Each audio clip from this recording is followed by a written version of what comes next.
welcome to the Tillington top tutorial.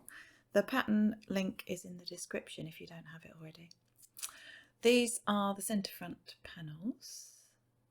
You'll see that I've used the selvage just to give a bit of stability here. There's a notch at the top, or near the top, near the neckline. This is where your opening is going to start. So we're just going to do a simple turn and turn on this top bit. You've got your centimetre seam allowance, so you could do 5 mils. Turn and then another 5 mils. Give it a quick pin and basically stitch like that down to that notch, stopping at the notch. There we go, pop it under the machine. You'll probably need a slightly smaller stitch length than you'd normally use for a finer fabric if you're using a chiffon like I am here. All the machines vary, so my stitch length's about 2.5 millimetres long for this bit. There we go. So we should have 2. There's one and the other's in here somewhere. 2 finished openings. Give them a press before you then pin together your centre fronts, and you want to pin them together wrong side together because we're going to do a French seam. You can just do a tiny seam and an overlock if you choose, it's up to you, but I decided to use French seams on this one as it looks so smart on the inside. So match your notches up again and a quick pin to secure it. And again, you can see those selvages are a bit hairy, aren't they? But it does just give a little bit of stability and stop it all fraying while I'm doing the centre front seam. Keeps it on the straight grain. Here we go. We're going to do a little back tack at the top. I'm sewing 5 millimetres from the edge of the fabric for my first part of the French seam.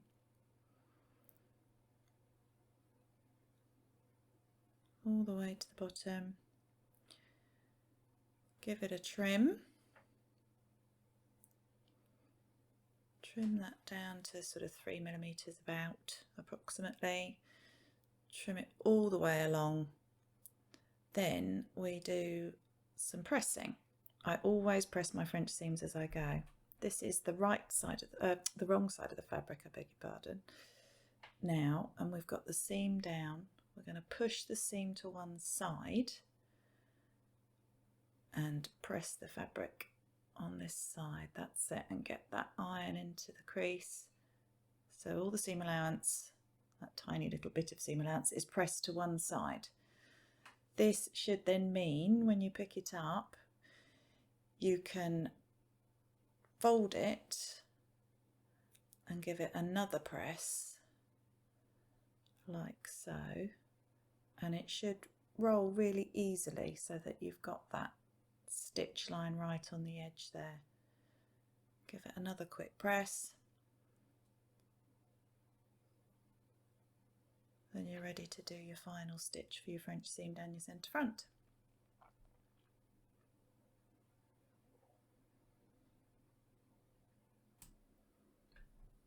So having pressed that nicely, it should be easy to just pop a pin in there just to mark where you're going to be stitching, which again should be about 5 mil from the edge. And it should lie nice and flat when you're trying to pop it through the machine, making your life so much easier rather than all that fiddling and twisting. Here we go.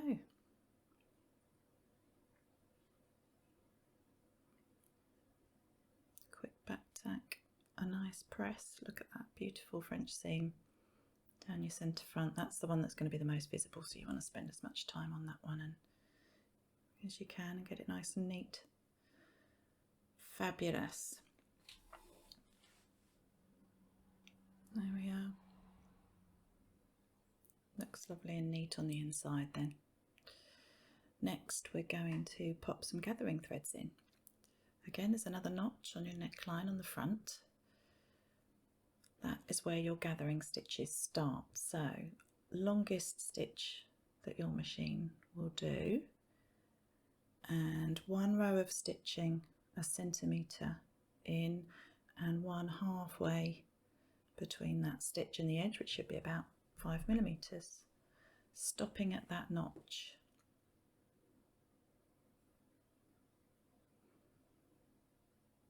There we go.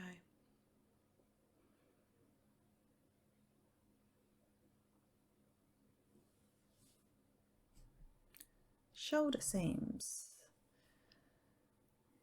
Place your back and front blouse together at the shoulders. Once again, wrong sides together, so the right sides are outermost. Put them together.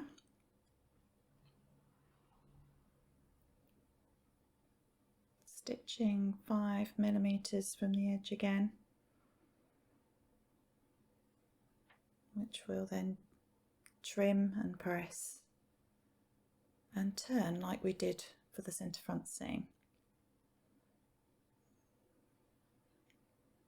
Quick trim.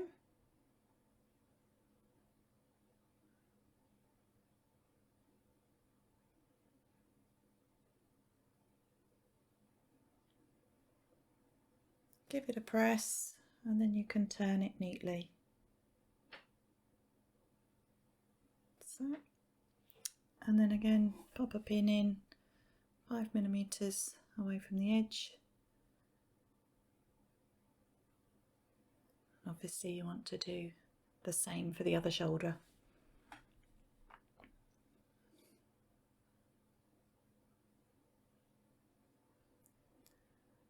Press it again. Nice flat French seams, beautiful. Side seams next, same procedure, wrong sides together. Quick pin just to hold them together. You can see how hairy this fabric's becoming. The more I handle it, the more it's fraying. Very fiddly. We'll give that a trim later. Pop that under the machine, 5mm away from the edge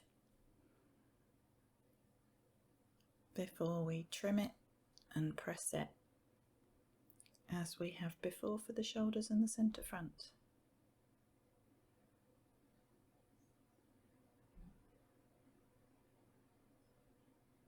There we go, let's trim that down, get rid of all those nasty edges.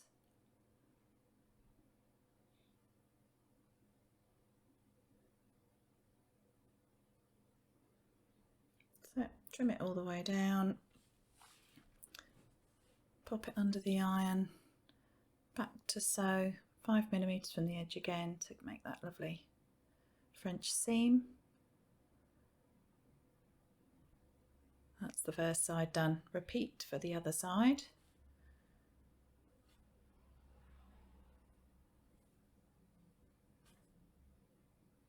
And give it a nice press.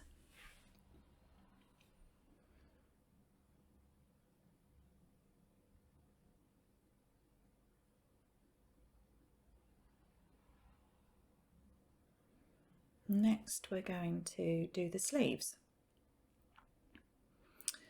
For the bottom, the hem of the cuff, I'm going to use the rolling foot on my sewing machine.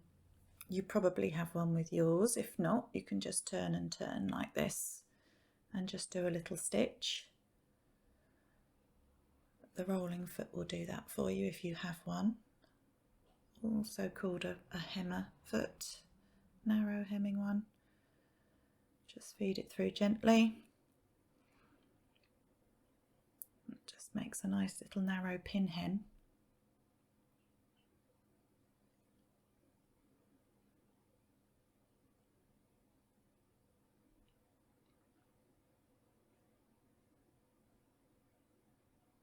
It's set. Give it a press as always. You can see it's lovely and neat.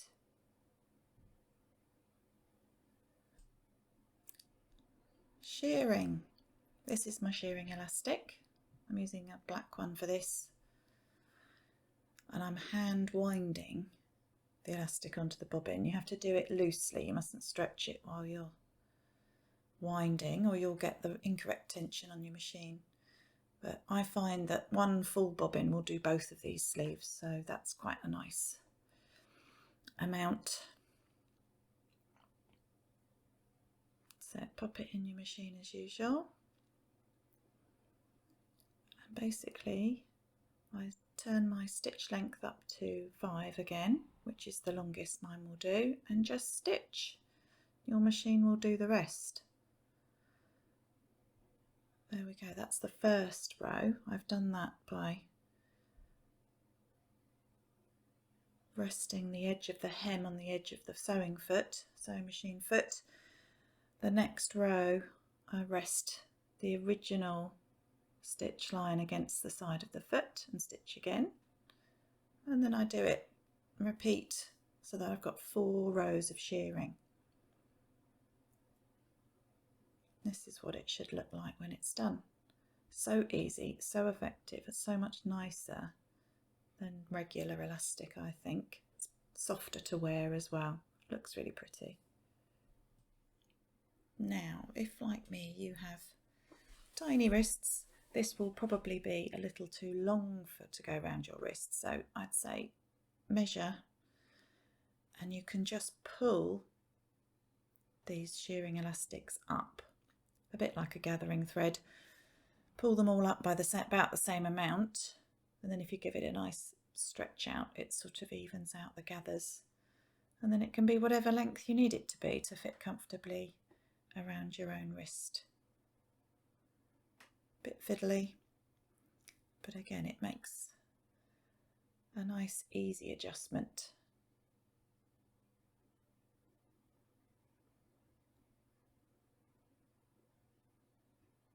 There we go, even out those gathers. Then we sort out all those elastics and threads to do our French seam. Wrong sides together again, 1/2 centimetre, 5mm from the edge, stitch all the way down. Make sure you've switched your bobbin over to your regular thread and changed your stitch length back to your 2.5 centimetres or whatever you're choosing to do for your fabric. Trim, press, turn, that's it, fold and pin, ready for your final stitch of your French seam for your sleeve. You also might want to go back and forth a little bit over your elastics at the cuff just to secure them in so they don't ping.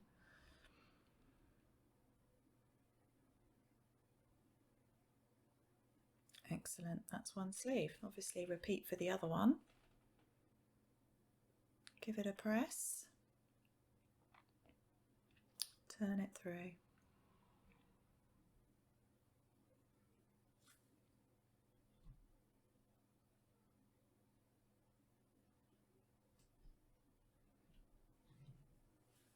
Okay, let's get those sleeves inserted into this blouse. Notches, usually a double notch for the back, single notch for the front. Match the notches on your sleeves to the notches on your blouse armhole, and there's one at the top here that matches to the seam. Oh, hairy fabric, it was a notch, there's one in there somewhere. Turn your sleeve inside out because you want right sides together. Pop it inside your blouse. Match your underarm seams first and pop a pin in it. Super fiddly fabric.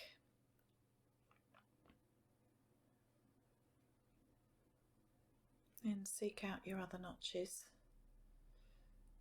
There we go, there's one there and one there. Match those up, pop a pin in those. You may want to pin more than me, or tack even, if you're using something like I'm using this chiffon. It's very fiddly, very slippery. Might just make your life easier if you pop a little tacking stitch around. Entirely up to you.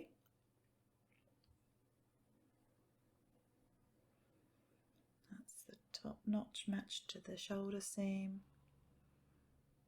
Here we go, more notch matching, another pin,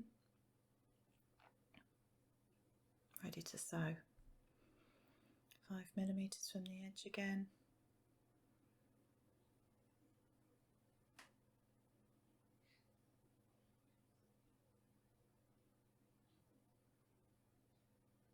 Easing that sleeve as we go.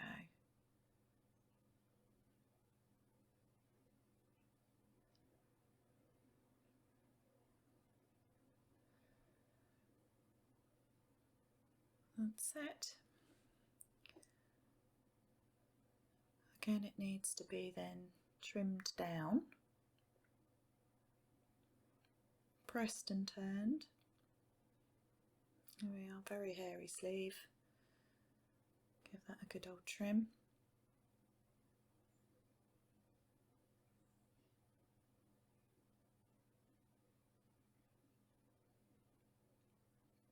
Press it before you turn it. And then the last seam for the French seam.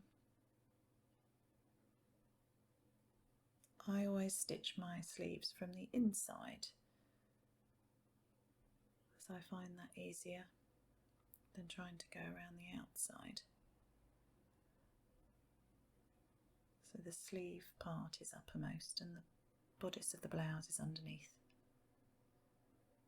That's it, another press. One French seamed armhole. Lovely. Repeat for the other side. Now for the fiddliest bit. This is where we gather up the neckline. So find your gathering threads and you need to pull this up so that it's around 9cm between the notch and the edge of the opening at the front. This is to your preference, really. I mean, that's what I'm doing here, but if you want it more or less, then that's up to you. You're in charge, it's your blouse. Quick measure, always measure a centimetre in, because that's where you're actually stitching. That will be your finished length. There we go, other side as well. Gather that up. Check they're the same length. Don't want a squiffy neckline.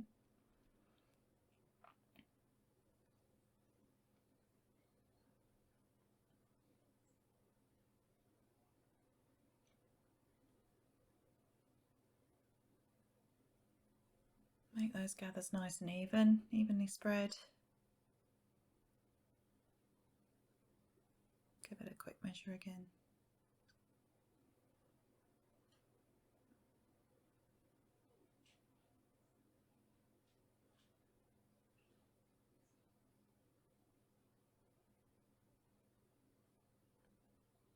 There we go. Oh, a little bit more in. Final adjustment.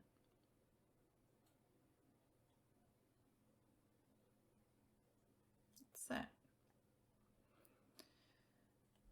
Now I've chosen to make my own binding for this, and I've basically cut a strip 5cm wide and ironed it in half to make a sort of double layer, as it's so fine, this fabric. It's again just to sort of stabilise it a bit. I'm going to fold it in half, pop a little notch in. That's my halfway point. And then I'm going to get my neckline on my blouse, find the centre of the back neck, pop a notch in there too, match the side seams up, fold it in half, snip a little notch in there so I can match them up. That way I know it's going to be even.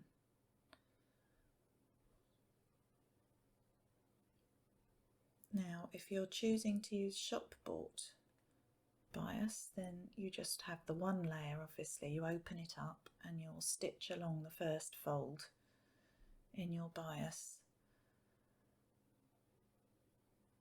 On mine I only have a small seam allowance on my actual bias, so I'm pinning it in a little bit from the edge of the fabric at the neckline there, so that I have a centimetre seam allowance on my neckline still. Now, super fiddly, take your time, pin, tack, whatever you need to do. You can make this blouse in a slightly more stable fabric, like a muslin or something like that, or a cheesecloth.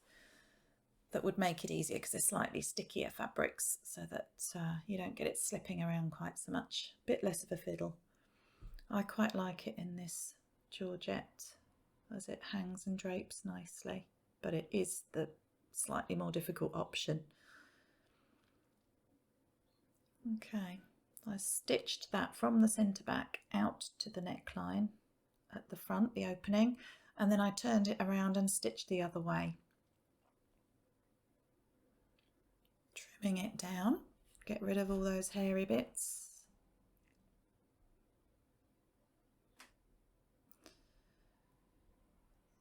And then fold it over. So, little bit of thread there got a bit punched up. We shall tuck that all in. There we go, and pop a pin in it. Now, the other thing I usually do is start my binding on the wrong side of the neckline and fold it over towards the right side, so that my final stitch is on the right side of the fabric and the binding. This way you've got your neatest side on the outside, which is great. Nobody's going to see inside, so if you go a bit wobbly it doesn't really matter, but on the top where everyone will see, it will be perfect. Okay, so I'm going to show you, this is the fiddliest bit. Tucking in your seam allowances, pop a pin in that. Again, if you've got ready-made bias, this will be easier because all the folds are already in there for you. Pin it, stitch it, whatever you need to do to make it easy and straightforward. I'm just going to go for it. Now the ends, I just fold this little bit up, and again fold it in and fold it over, so that you've got a nice little squared off end ready to stitch. When I'm stitching these really fine fabrics, if I need to back tack, then I will start off a centimetre or two in from the start of my seam, and then back tack first and then go forward, mainly because the fabric can get bunched up and caught in the machine because it's so fine and hairy. So I just find that makes life a little bit easier.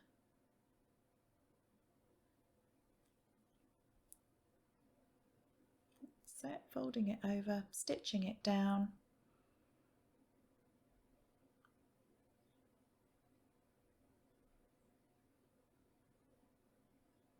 We're nearly there.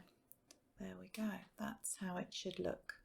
Give it a press, and then you're ready to do the hem. Nearly finished.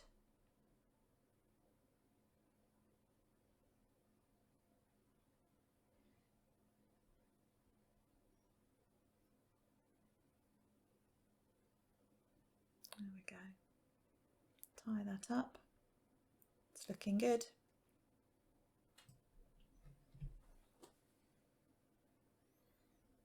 Time for the hem. Here we are. Again, super duper hairy, needs a trim. I've just turned and turned again, 5mm by 5mm. You can determine how short or long you want your blouse and how deep you want your hem.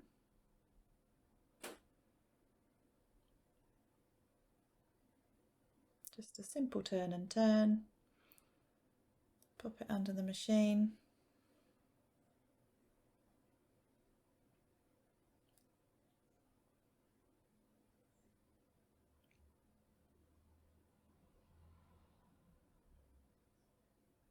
Nearly there.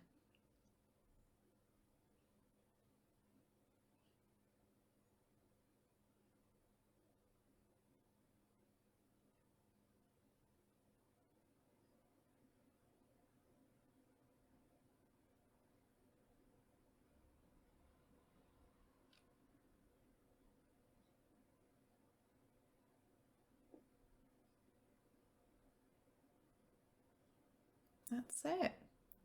Pressed, hemmed, everything's done. One blouse. Enjoy.